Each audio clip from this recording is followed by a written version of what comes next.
MA1002 tutorial questions for LAMS 4 makeup class.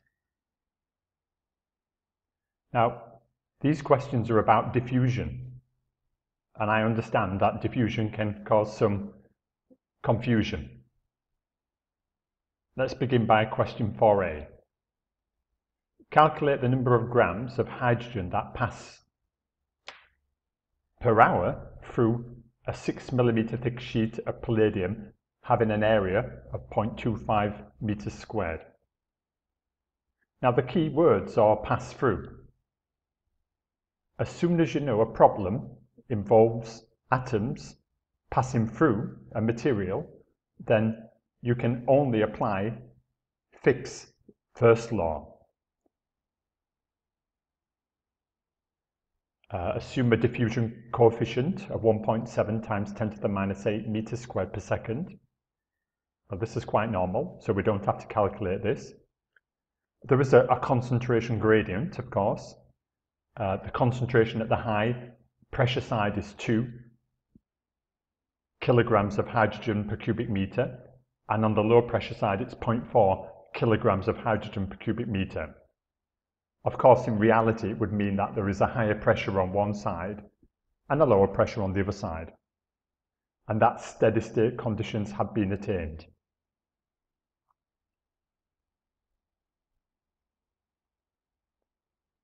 So once we know it's steady state diffusion, that is, this here, the concentration gradient, does not depend on time, then we can apply Fick's first law. And as I mentioned previously, if you know that gas is actually driven through the material, then you know it's going to be Fick's first law. So what is steady state exactly? Well, you imagine that this is part of a wall of a pressure vessel.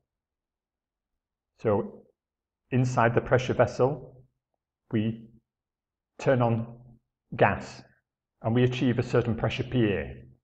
Of course, it's going to take time for the gas pressure to build up to PA, and then slowly the gas is going to start to diffuse through the palladium wall.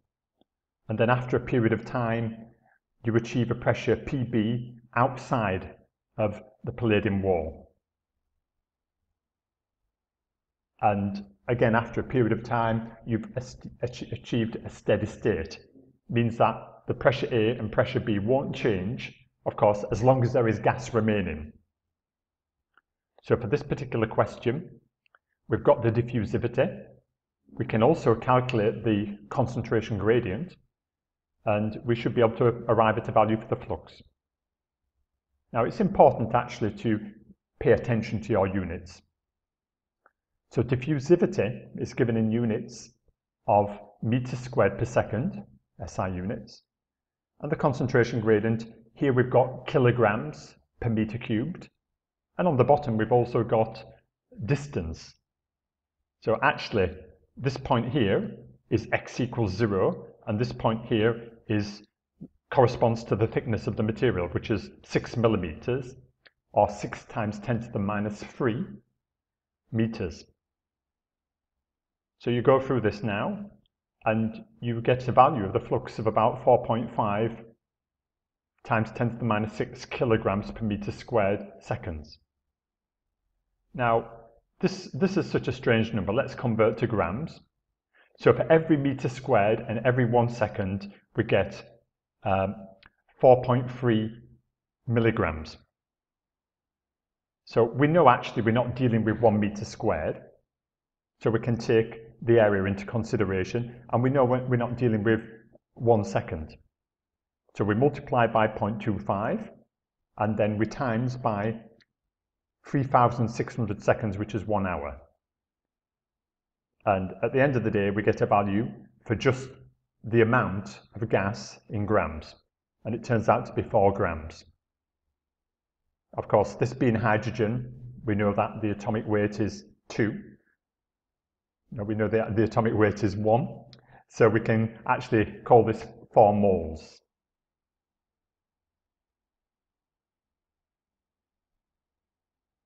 Now we get on to a typical diffusion question, which involves Fick's second law. Normally, you're talking about diffusion. It can be interstitial, but not always, in metals, and the metals are thick. So you've got a gear. A gear is, you have gears on a bicycle in a car engine to control the speed or power. So the outer surface of a steel gear can be hardened by increasing its carbon content. Very often with gears, we don't want to harden everything because they take a lot of abuse, and we want some ductility in the interior of the material. And it's only on the outside surface of the gear that we want it to be hard, because where the gears make contact, this is where you're going to get wear.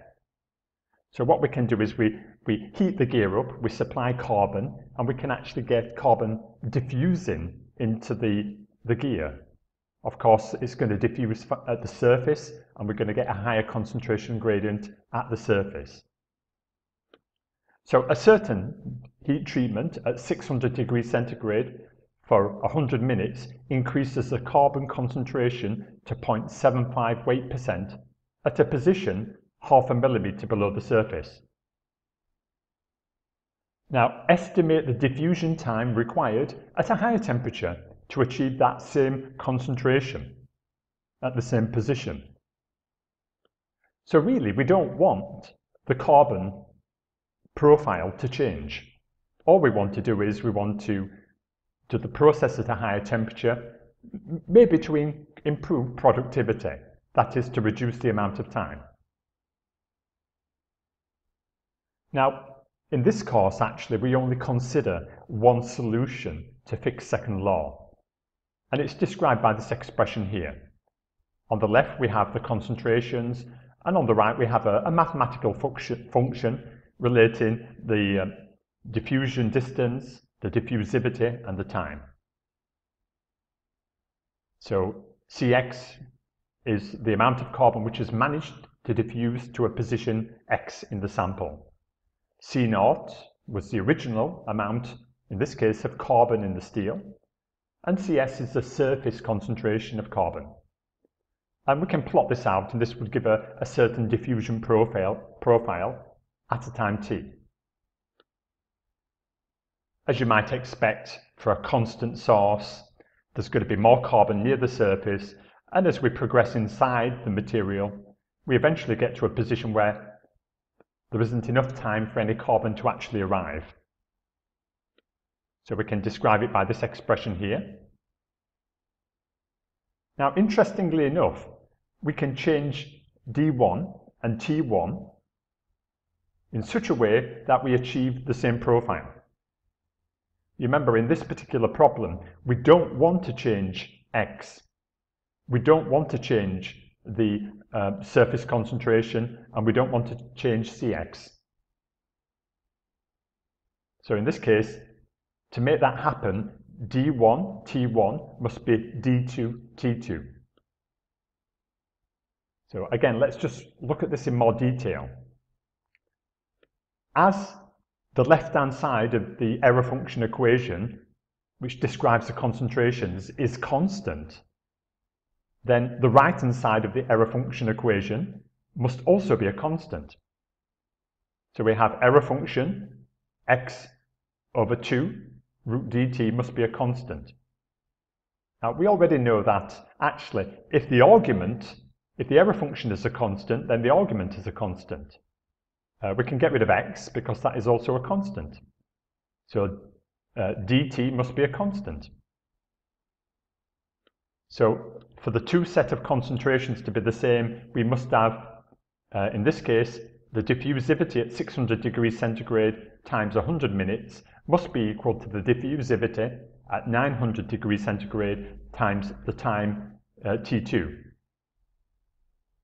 Now, to begin with, we need to determine the value of diffusivity at these different temperatures. Now, if you read my email, I actually sent you these values. And the reason is, depending upon your source, in Callister or the internet, you may get slightly different values, and that would give you a different answer. And as I have already provided the numerical answer, that would lead to confusion. So the diffusivity at 600 degrees centigrade, you remember when we use this expression here, we have to convert temperature to Kelvin. I've already supplied you with a value for the activation energy, 80,000 joules per mole, and you know the pre-exponent. This is already provided and would be provided in an exam. R is the gas constant, 8.314 joules per mole per Kelvin, and this would also be provided. So reassuringly, at 600 degrees centigrade, or 873 Kelvin, you get this as a diffusivity, and when you go to 900 degrees centigrade, or 1173 Kelvin, you get a value which is significantly higher.